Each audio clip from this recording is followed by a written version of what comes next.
Hello, this is Gavin de Costa. Audio lecture number 3, looking at the future in terms of Catholic relationships with the Jewish people. I want to start by emphasizing something quite uninstitutional, but absolutely central to the future of good relationships, and that is friendship. Without friendship between Catholics and Jews, there can be no future. There can be lots of institutional meetings, there can be lots of official events, but without learning trust and respect and genuinely being able to listen and engage with Jewish folk, Catholics are not going to get anywhere. And I'm not saying this in any sentimental way. It's true of certainly Pope John the 23rd with his many contacts with Jewish people, with Pope John Paul II and his very close friendships with Jewish people in Poland and his connection there with both Jews and anti-Semitic cultures within Catholicism.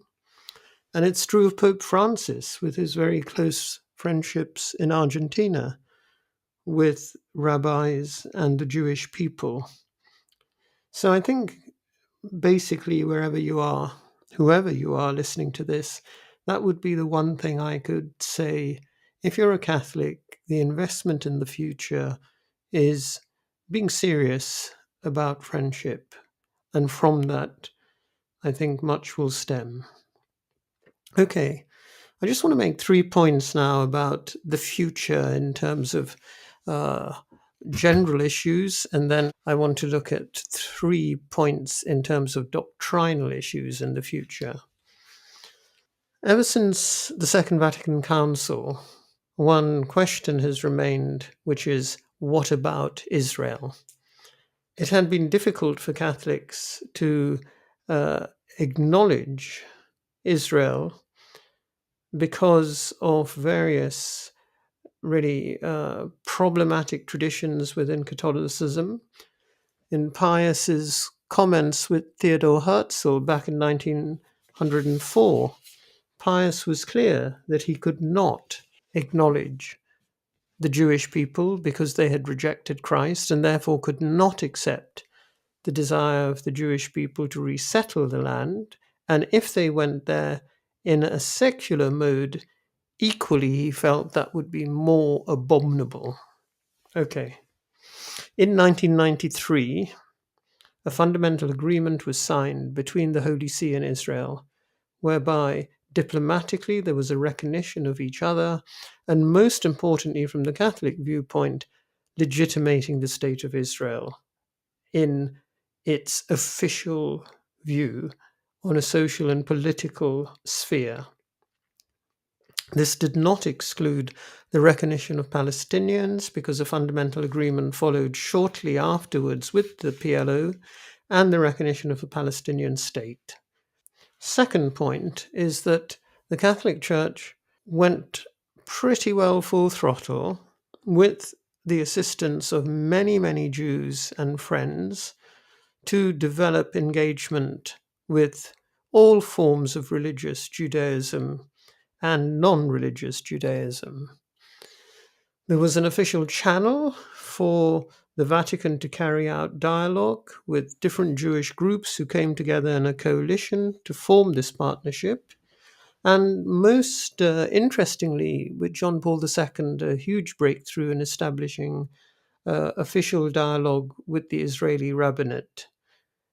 And since then, that group has met yearly to discuss things that are had in common. Now, obviously, all of these great steps, and they are important steps, have been hampered by particular issues where often, for example, where Pope Benedict, in conversation with Bishop Williamson, trying to get him back into the fold from a breakaway Catholic group, had not realized Williamson was a Holocaust denier.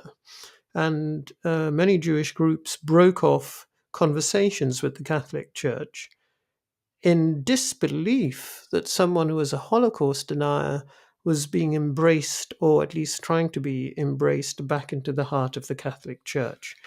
There was a similar crisis when the canonization of Edith Stein, a Jewish woman who had become a Carmelite nun, was beatified and sainted. And again, these are the types of difficulties that inevitably arise and should be faced maturely, with each side both trying to understand the other's pain, but also respecting the doctrinal and religious integrity of the other. The third area, and it's equally unresolved in terms of the future, are many Jewish groups who are concerned that the Catholic Church is extremely defensive, connected with the charge of anti Semitism and anti Jewishness.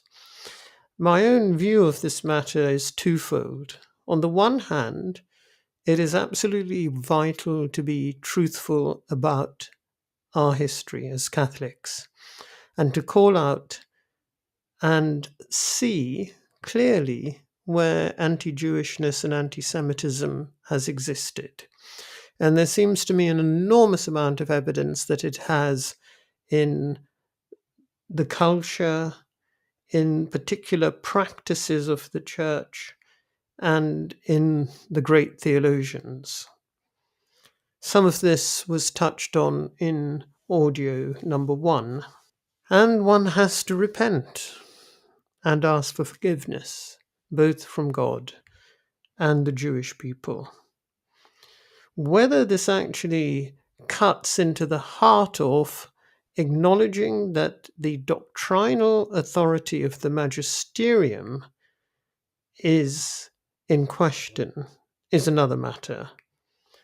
For me, one has to look again at the historical record, but I believe that the doctrinal authority of the magisterium has never taught authoritatively anti-Jewish, anti-Semitic teachings. And that is vital in terms of retaining or making sense of the doctrine of the church. Okay, let me now turn to 3 doctrinal questions that stand in the future. And these are vital for really moving forward, and they're complicated. Fortunately, they all, or 2 of the 3, get highlighted in a document in 2015 from the Commission for Religious Relationship with the Jews from the Holy See. And in reflecting in 2015 on the 50th anniversary of Nostra Aetate, they produced a document, pithy title, "The Gifts and the Calling of God Are Irrevocable, Romans 11:29, a reflection on theological questions pertaining to Catholic-Jewish relations on the occasion of the 50th anniversary of Nostra Aetate, number 4. Okay, now this document, I would strongly recommend that you have a look at it because it has a fantastic historical background of what happened since the council and a theological accounting for many of the implications. So for anyone interested in this issue, that is a must in reading.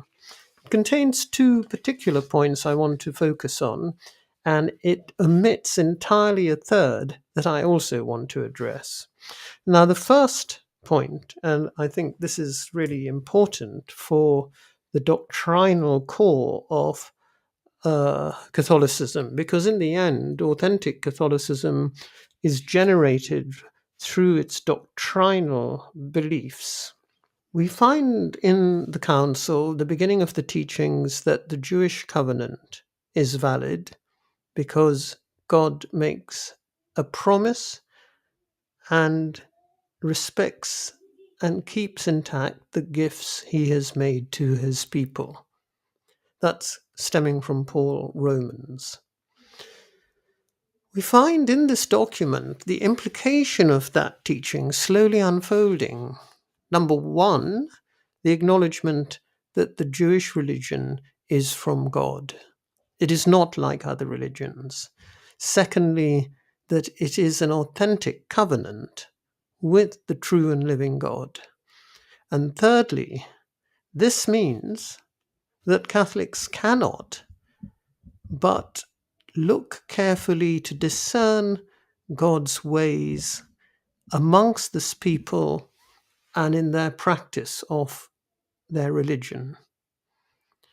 That's quite remarkable sea change from an attitude from the 1940s and 50s even. So Vatican II brings in this new sensibility. In paragraph 36 of the document, the teaching reaches, if you like, its high point. And I will read the quote directly because I think it's so momentous. At the same time, I recognize that Jewish people may not be terribly excited by it, but from a Catholic viewpoint, it's affirming profoundly religious Judaism.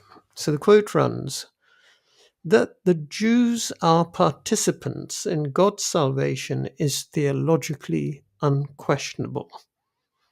But how that can be possible without confessing Christ explicitly is and remains an unfathomable divine mystery. End of quote.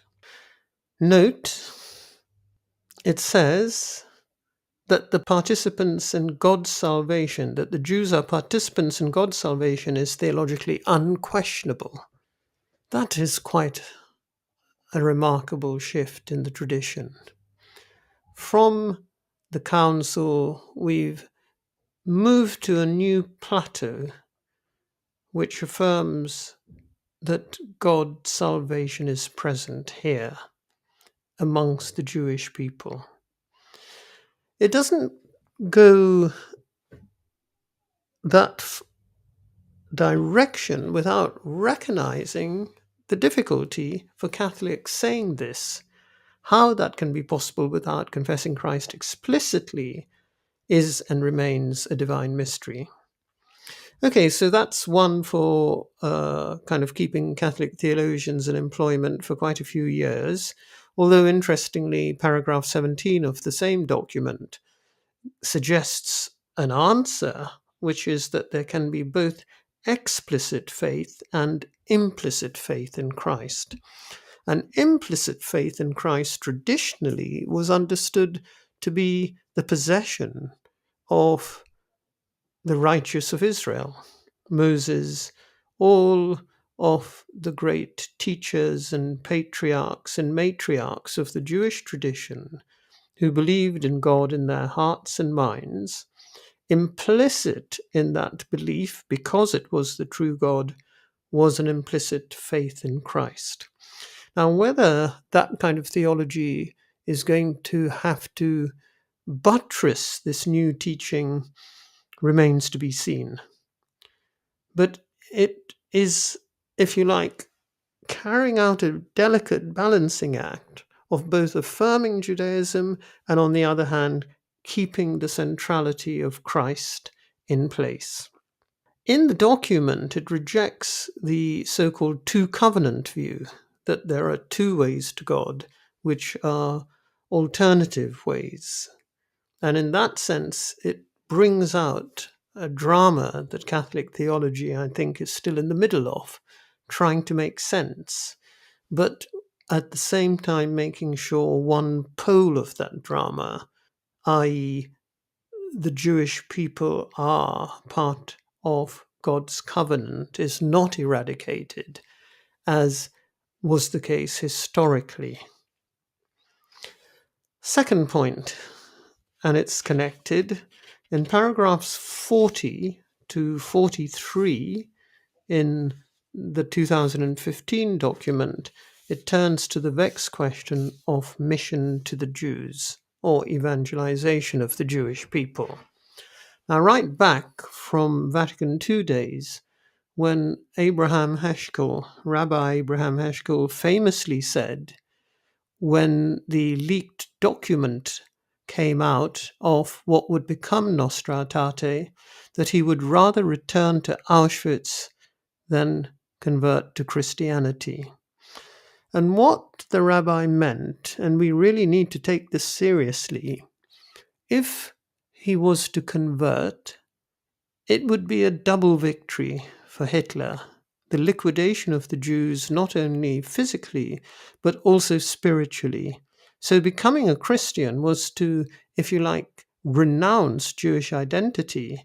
At least if he was in Auschwitz, he would keep his Jewish identity and die with integrity. Now, this is so important.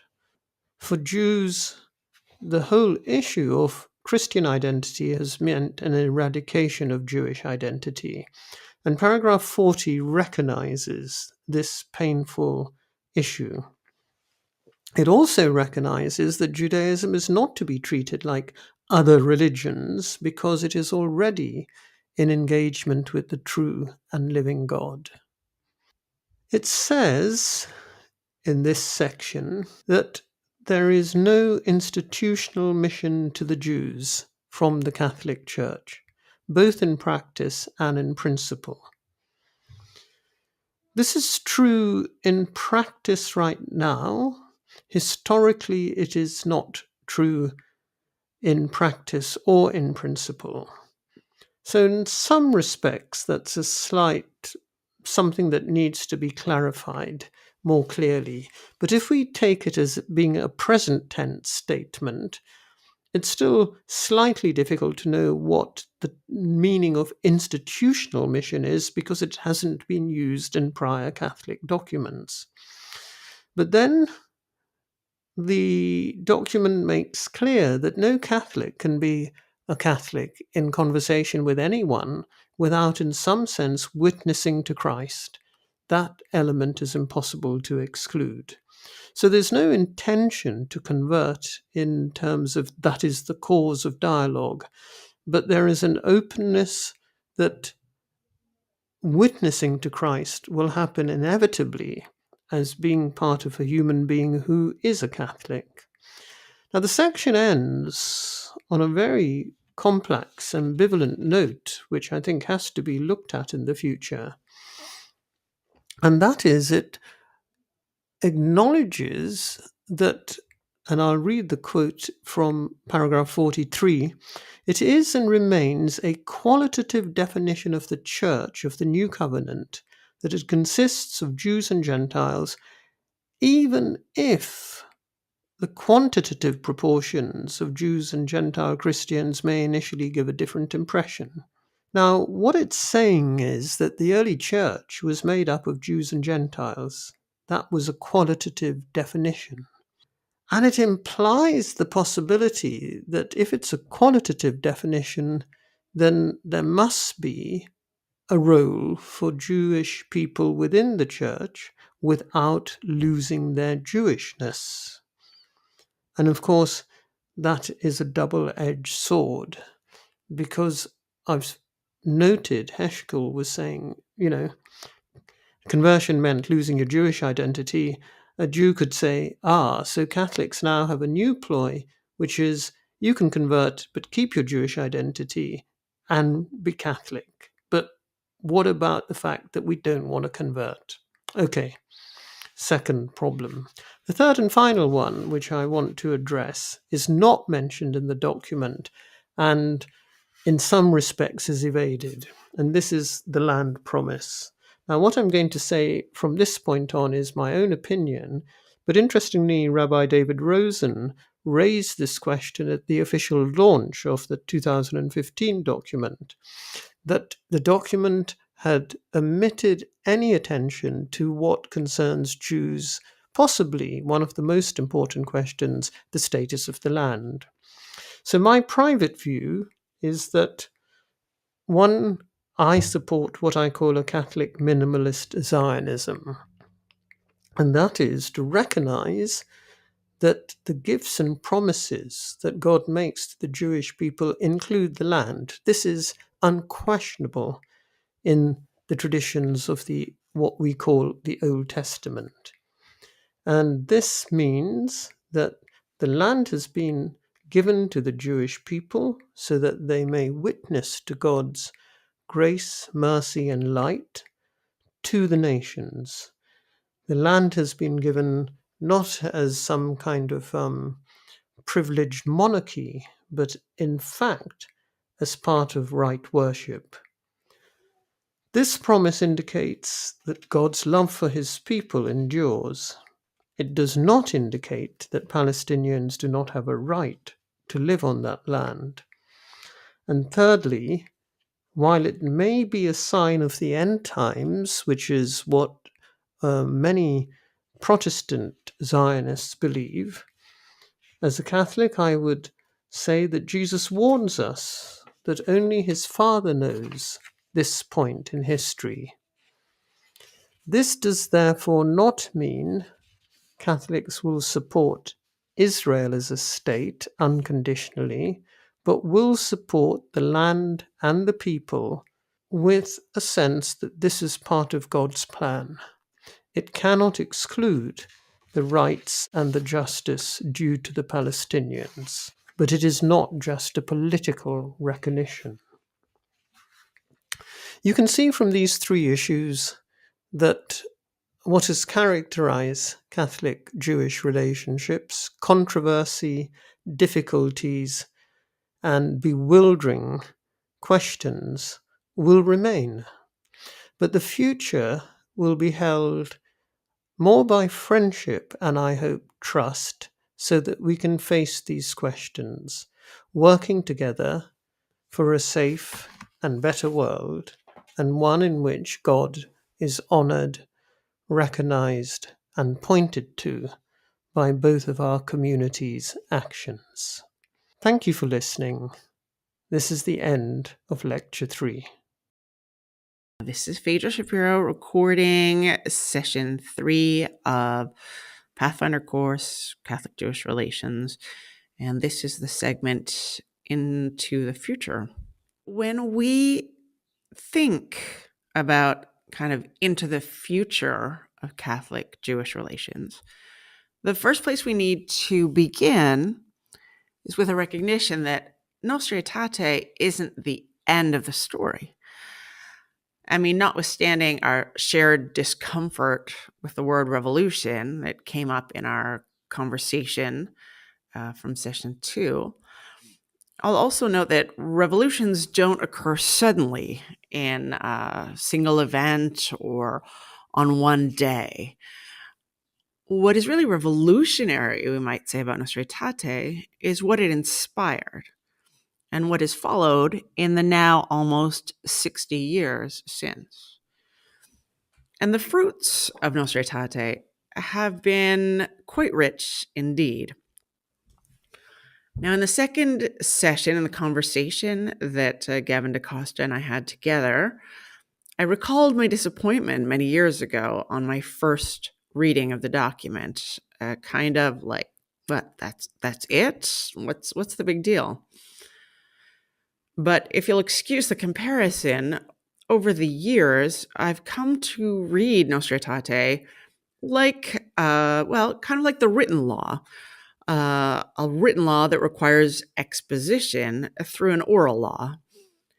And much like the oral law in Judaism, interpretations tend to be far longer than the original text, addressing questions like, what does it mean? How do we live with it? What about this or that particular issue? The real impact of Nostra Aetate can be seen in the documentary, if not avalanche, then at least significant flow of official Catholic documents in its wake that strive to work out the implications of this teaching. And of course, we can't ignore the wrestling that Nostra Aetate and its fruit has prompted from Jews as we try to navigate this changing relationship from our side. But it's not just a matter of theologians and thinkers doing that intellectual work. It's also institutional.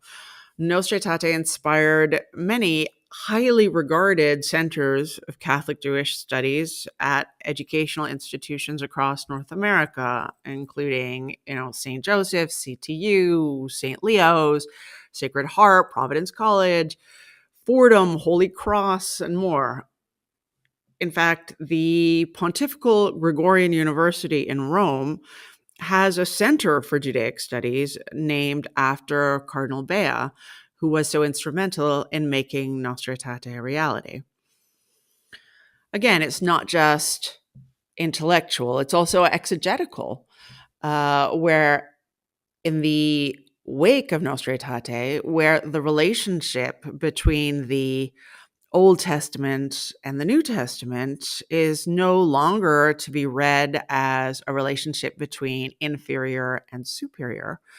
And we're reading the New Testament in the context of the Hebrew Bible, in the context of ancient Israel, is actually encouraged.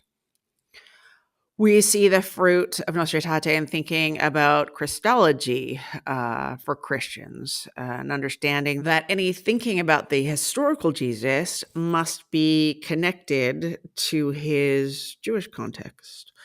We see it in church thinking about ecclesiology, that properly understanding the church must include thinking about Judaism, and that the relationship between the church and Judaism, as we've said, is unique and unlike the relationship between the church and any other faith.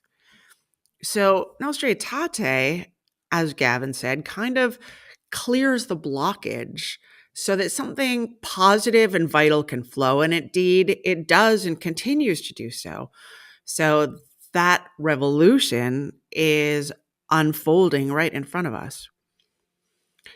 Now, onto some specific matters, and fair warning, I'm not really going to engage a theological conversation about Catholic doctrine, no matter how much that, I might enjoy that, but more to give a sense of how Jews hear, understand, and respond to the future of Catholic-Jewish relations. And I think even more immediately, Jews really don't understand or care very much about Catholic doctrine and theology. And I think we need to remember that this is one of the great asymmetries in Catholic Jewish relations. I mean, Catholics are trying to work out matters of doctrine and theology, but, Jews really couldn't care less. Jews are lying awake worrying, both historically and today, about how to keep the Jewish people alive, both qualitatively and quantitatively. So Catholics tend to talk about covenants, election, salvation, eschatology. But Jews tend to want to talk about very practical matters, about anti-Semitism and about Israel. So specifically, I'm going to follow Gavin's lead here and consider the issues of anti-Semitism, Israel, and conversion. Now, when it comes to anti-Semitism, I think it's really important for Catholics to understand that any documentary statement is really insufficient for Jews. I mean, documents are quite interesting, but Jews live with results and not with doctrines and documents. Now, of course, there are very specific issues on this front that Jews seek attention to, particularly when it comes to the church record and the Shoah. So the whole question of Pius XII is of great interest to Jews who are involved in Jewish-Christian relations. And when it comes to the level of statements, the last few popes have spoken out very clearly and strongly against anti-Semitism. So I think we can be very hopeful there. But the real question is, for Jews, how can the church, and by this I mean specifically parishes, lay Catholics, if I can say the non-institutional church, how can Catholics in a concrete way realize the promises of Nostra Aetate and actively combat anti-Semitism? I think it's essential to remember two things. First is that I ask this question against the background of an absolutely shocking resurgence of anti-Semitism in our day. I mean, the Shoah and our expectation of never again is still ringing in our ears. And today, Jews are once again feeling particularly vulnerable and at risk. When it doesn't feel safe to be identifiably Jewish in parts of Europe and America, we want to know where our allies are. And second, I want to remind listeners that for Catholics, rooting out and condemning anti-Semitism is not just because, mean people suck, or because we appreciate values of pluralism and tolerance. But if, and this is again one of the implications of Nostra Aetate that we've mentioned, if there is something Jewish at the heart of the church, then combating anti-Semitism ought to be properly understood as a Christian duty, a fight, really, also for the soul of the church and for the people of Jesus and his family. Now, the issue of Israel. And I realize that for Catholics, this is fundamentally a theological issue. But for Jews, it overwhelmingly is not so. I mean, certainly there are theological arguments to be made, but overwhelmingly, Israel is an existential survival issue for Jews. And it's immensely challenging for us to understand why that element isn't really so obvious for the church. And we would think that it's really not that complicated, that if Catholics value a world with Jews in it, then Israel is essential for that Jewish future, both in terms of physical safety and cultural and religious flourishing. And let me also say that I don't think that this support for Jews living in safety and security in our ancestral homeland need in any way imply that Palestinians should not equally have rights and expectations to live in safety and security. Finally, the thorny question of conversion. Now, I think I raised this issue in session 2, and I imagine it will come out again some more in our conversation together. But we have to remember the massive distinction between conversion by choice and conversion by force. Now, of course, we can also get into the question of if a Jew today can actually make a truly free choice to convert to Christianity. But that takes us philosophically far afield. And I want to say that I absolutely believe that this kind of free choice can be made. And I also believe that a Jew who either chooses Catholicism or who is raised as a Catholic should maintain a Jewish identity. Although what that could and should look like is its own very good question. And here's my point. We need to differentiate fundamentally between conversion by choice and conversion through power first. Now, Jews, I think, need to understand that a Catholic hope for the entry of the Jewish people into the church is completely reasonable for Catholics.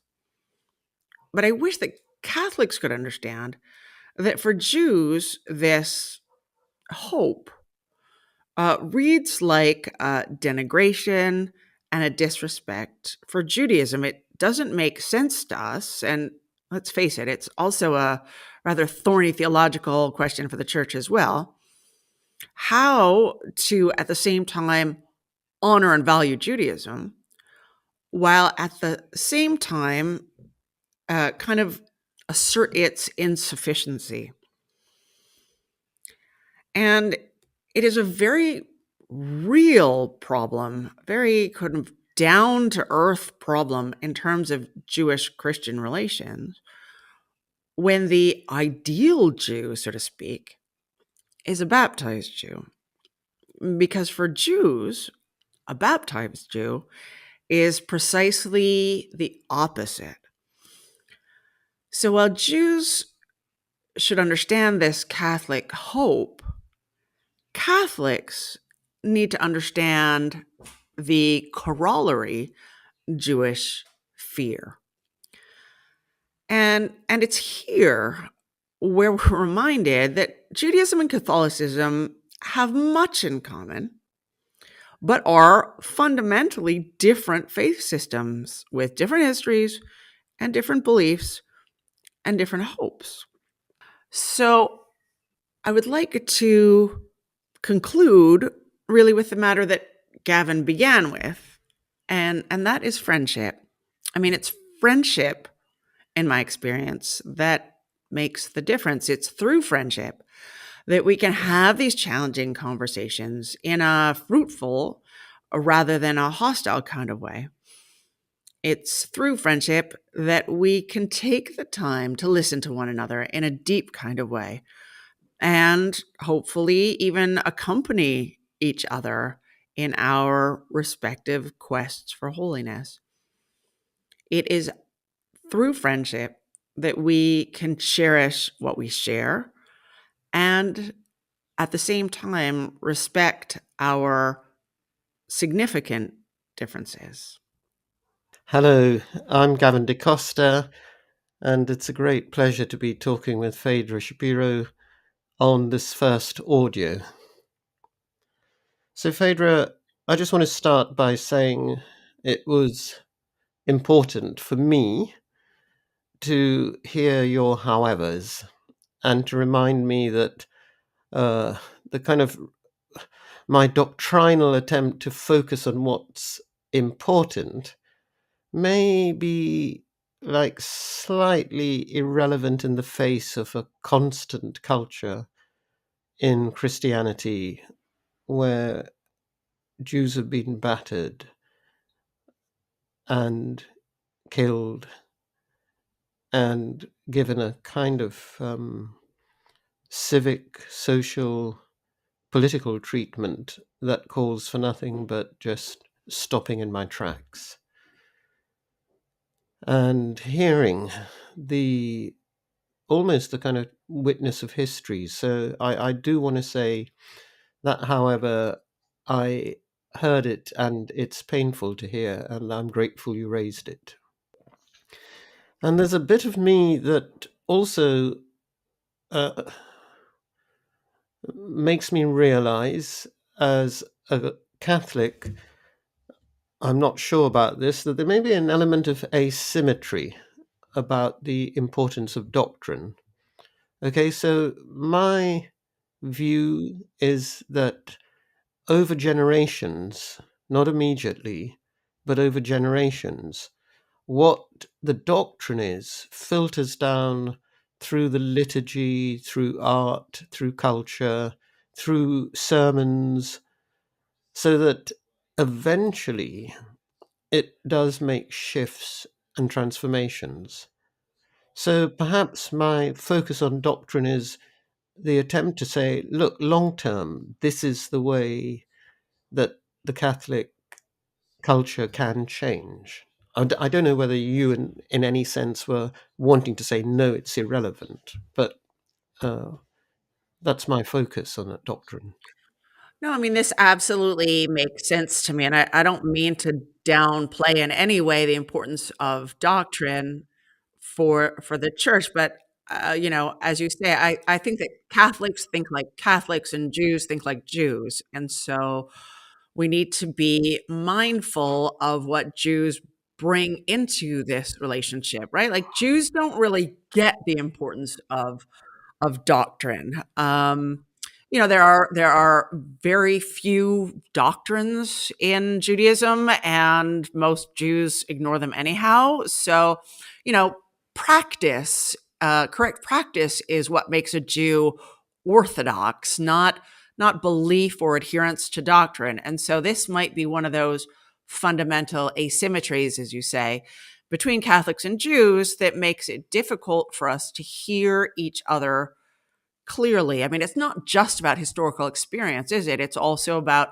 our way of thinking and about our way of seeing the world. So I certainly agree with your point, and I think that changing doctrine is absolutely essential. Um, but it is insufficient. It's insufficient. But as you say, if you look at it over generations, over time, and if there is a proper mechanism for it filtering through, filtering down into the pews through catechesis and liturgical reforms and homilies, if there's some sort of, I don't know, institutional support for making that doctrine actually reach people, then over time, I think that you're quite right that the role, changing doctrine will ultimately change action, but that's not an immediate kind of thing. If I could just give a very ad hoc example, which I think struck me. I teach at the Angelicum Pontifical University in Rome, and most of my students are seminarians, priests, religious, people who are involved in Catholic education and culture. And what they are concerned about in the course is understanding Catholic doctrine. And when we come to this issue of Vatican II, which we cover in the second audio, sometimes there's a real surprise, even shock. But what is so important for me is that these students are really, really committed to trying to be serious about what the church is teaching and to transmit it in their life and their practice. So there's a sense in which dealing with, if you like, the teaching and preaching classes of Catholic culture, I'm kind of particularly focused there. But I agree with you totally. And this is certainly true in the United States, for example, where there's a particular commission on the Bishops' Committee that sift through Catholic textbooks that are being used in schools. And it was shocking to discover that, 30 years after Vatican II, the same tropes of anti Jewish sentiment were still in those textbooks. So kids are going to be picking that up. And, it's not just at church, but schools. It's not just at schools, but at home. So I'm kind of aware that this is a very multi pronged educational, cultural shift. But perhaps the biggest shift is in the heart. That at the end of the day, the deep anti Jewish and anti Semitic instincts of Western culture are going to be there for a long, long time. And maybe it's an even more important thing that Catholics are in the forefront in calling that out and saying how unacceptable it is. And of course, we do come to difficult situations where I find Jewish colleagues saying, oh, if you're anti Semitic, you should be involved with this particular organization or behind that particular cause. And then we have a kind of issue of, kind of complex prudential judgment. Right. No, I absolutely agree that it needs to be multi-pronged for sure, and that it can't become politicized. Um, yeah, I mean, in some ways, we can think about, I think, anti-Semitism and the church as sort of like an autoimmune disease where it's come to attack. I mean, if we understand that there is something Jewish at the heart of the church, then uh, you know, in some way, in a very self-defeating kind of way, the church is, I don't know, at war with itself. And so recognizing that in order to build a healthy church into the future, combating anti-Semitism is an essential piece of that. And that's not a political program. That's, I don't know, it's something deeply spiritual. I'm wondering whether we could turn to the source of spirituality in the Catholic Church in terms of the New Testament. Now, in your comments, you touched on this issue, which rightly you said is a pretty large, big, thorny, and difficult question. And for me, one of the issues here, and it would be good to hear your thoughts on it, the New Testament at one level is a kind of testimony of a rivalry between an intra-Jewish conversation. One group, followers of Jesus, say, hey, he's the Messiah. And another group are saying, maybe not. How come the Romans are still here? How come we're being oppressed? How come this guy has the characteristics that don't fit, etc., etc.? So fundamentally, there is a document which is an intra-Jewish squabble in the hands now of Gentiles, who are the primary readers. And I think that's a great difficulty at one level for Catholicism, because there's this constant kind of having to step back and say, hey, this isn't diatribe against Jews per se. This is actually a conversation but within a family that we're listening to, but we didn't belong to that family as Gentiles.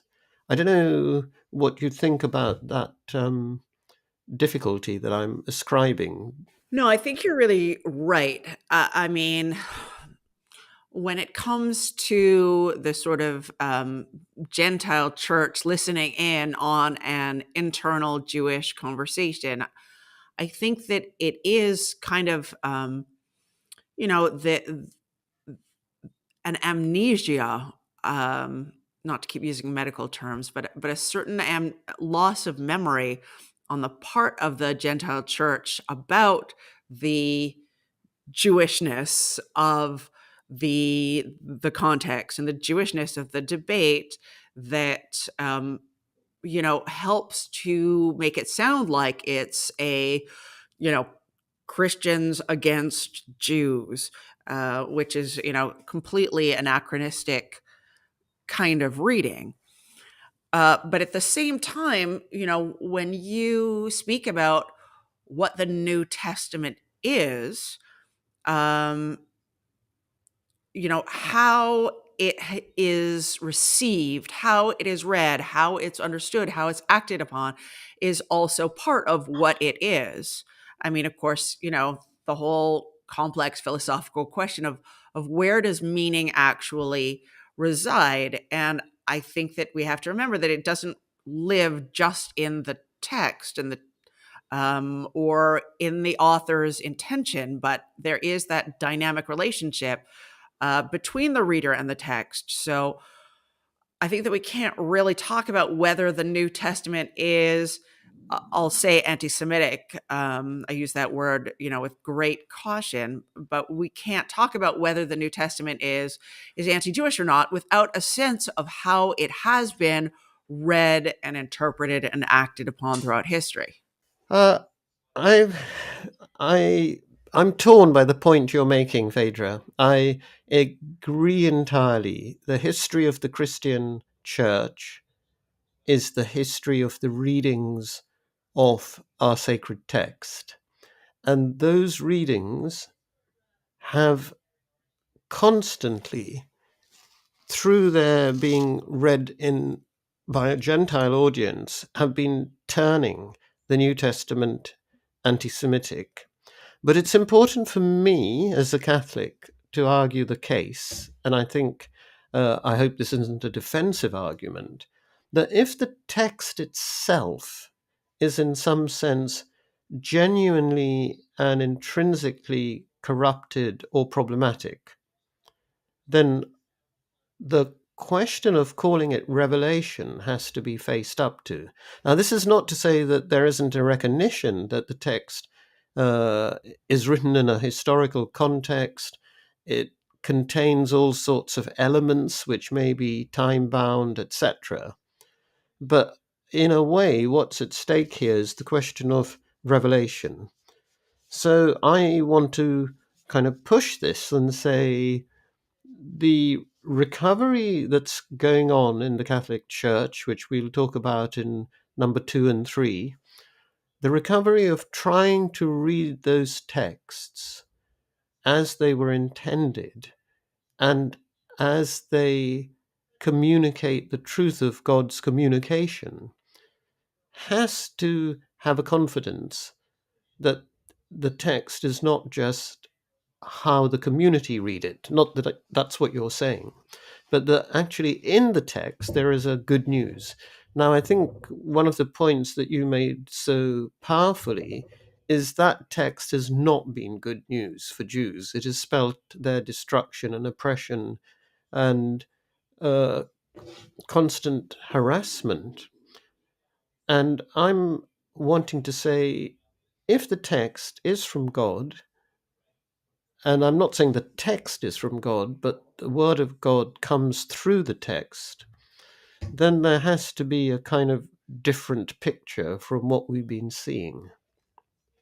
So I'm kind of still wanting to say, at the end of the day, I want to argue that the New Testament is not intrinsically anti Jewish or anti Semitic. I don't know whether that is a kind of argument that cuts ice or even interests you. It absolutely interests me. I mean, even if we step away from the question of historical experience, and I am by no means a New Testament scholar, uh, but just on like a purely theological level, um, for me, and I think it's in Hebrews 8, maybe verse 13, maybe. Um, but you know, once there is a newer and better covenant, and the old one is obsolete, even if we didn't say the old one is obsolete, or even if we said there is now a newer and better covenant, it seems to me that there's a real challenge there. How do you work out newer and better without falling into anti Judaism? How do you hold two essential beliefs together at the same time? How do you say that the first covenant made with the people of Israel is good, and at the same time that the second covenant enacted through Christ is better? And how does that, is there a way to believe in a new and better covenant without at some level rejecting Judaism? And I think that, you know, I think, and maybe this is in contrast to you. I think that at some level, there has to be a rejection of Judaism in the church. I mean, otherwise, we're down a path of dual covenant.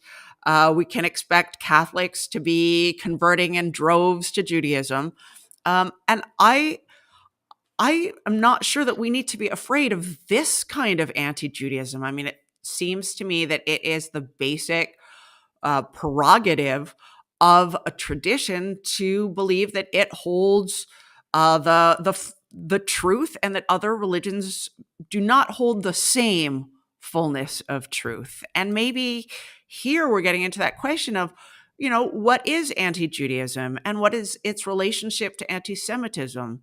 I'd be interested to hear what you have to say about this, Gavin. I'm not really sure, is what is what I wanted to say. I think you're kind of going to the nub of the matter, which we'll pick up in audio 3 in terms of the future relationships.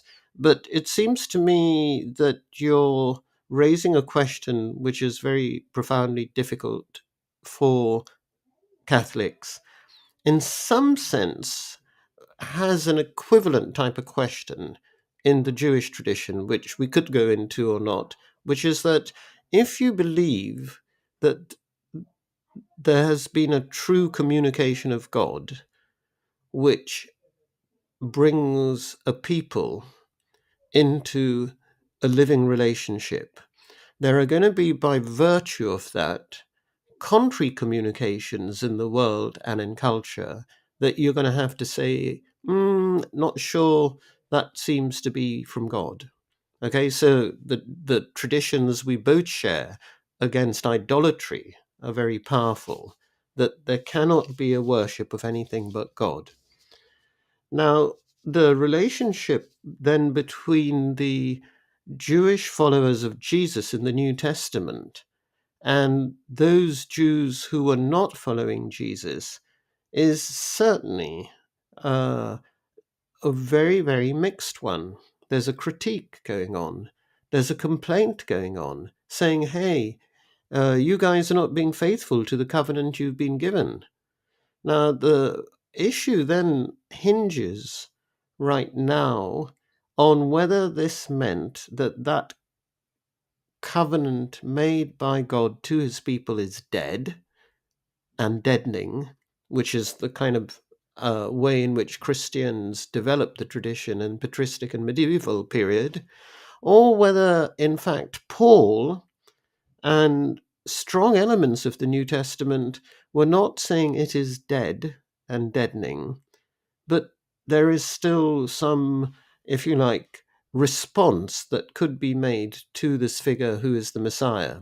Now, when we come to that platform number one, which says this religion is not irrelevant or erased, that the covenant always exists, which is what Paul is saying, we come to the new level of the difficulty, which I think you're rightly focusing on, and I'm going to be really crude. It's like saying Christianity is the equivalent of the iPhone 13 and Judaism is the iPhone 8. It does the job. You can communicate with God, but it doesn't have such a fabulous camera. I shouldn't be advertising for Apple here, but um, there's a sort of like really super model which contains and continues with that past, but upgrades it. And I think then the question becomes, is that, from Christianity's viewpoint, anti Jewish, anti Semitic? Now, it's a thin line, and I'm going to just say this and then you can come back. In Dignitatis Humanae, another document on the Second Vatican Council, and we'll be speaking about the Council in the next session, it makes it totally clear that while one may disagree with others or even see that they are in error, and that's not in relationship to Judaism, it's just, in general, nothing, nothing can mean that the dignity of the human person can be called into question. So I'm saying there's a kind of basic tension. Intrinsically, both of our religious traditions see idolatry and criticize and condemn it. And then the question is, when you see idolatry, not that I'm saying Jews are idolatrous at all, on the contrary, but I'm just giving this example. But when you see idolatry, does it then lead to the necessary persecution and suppression of it in a way that involves violence? If the answer to that is yes, then Christianity is going to always remain anti Jewish and anti Semitic. You're right. And I think that that distinction that you raise is really important between, texts and doctrine are one thing, but texts and doctrine and power and misuse of power is, I think, where things really go off the rails. I think that an anti-Jewish text doesn't harm people, but it's that combination with power, misused power that does. But I myself would tend to go, with that, maybe in a different direction, to say that the essential question is not, then, is the New Testament, anti-Jewish, but rather, how can Catholics learn to read the New Testament in ways that are not anti-Jewish? And maybe that's the sort of move into the future with the question of Scripture. For sure. And I think, in terms of the third audio, we need to talk about that. But there are ways, and this is really important. This Sunday that's just gone, as a Catholic, I go to Mass on Sundays and sometimes more than on Sundays. But A friend of mine called Faydra, Shapiro, was actually speaking about the gospel that was part of the Sunday liturgy. And this is the Polish University Heschel Center have got this great project.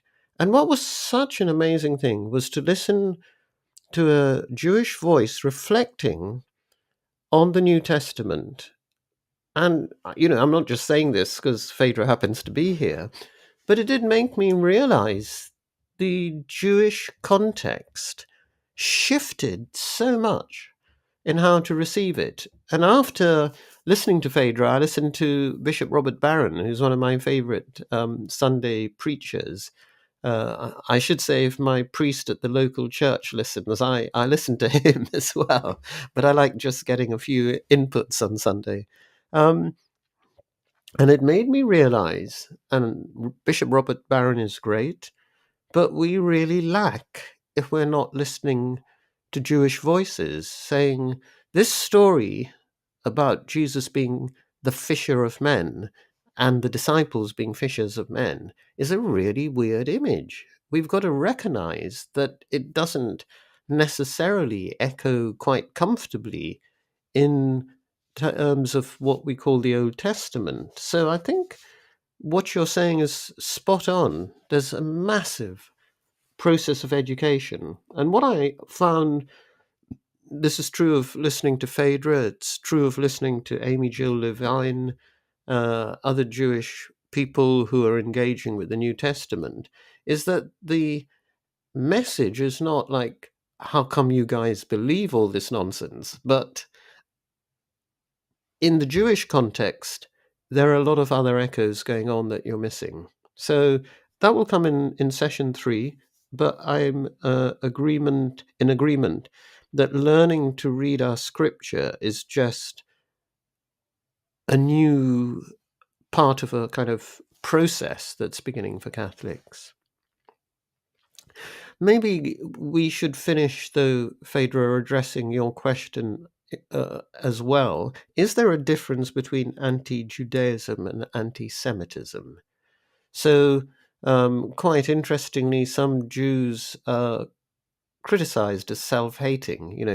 They're Jewish, but they have certain views that are then seen as anti-Semitic.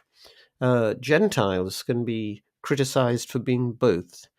I think in terms of the Catholic Church, we have this really big question. The sense of the criticism of any religion or culture or person that does not yet speak and confess Christ, is that an anti? And I think I'm trying to say, no, it's not, because it's not a kind of condemnation. In fact, one of the most important insights of the council and the modern period is that often people make decisions in profound good faith.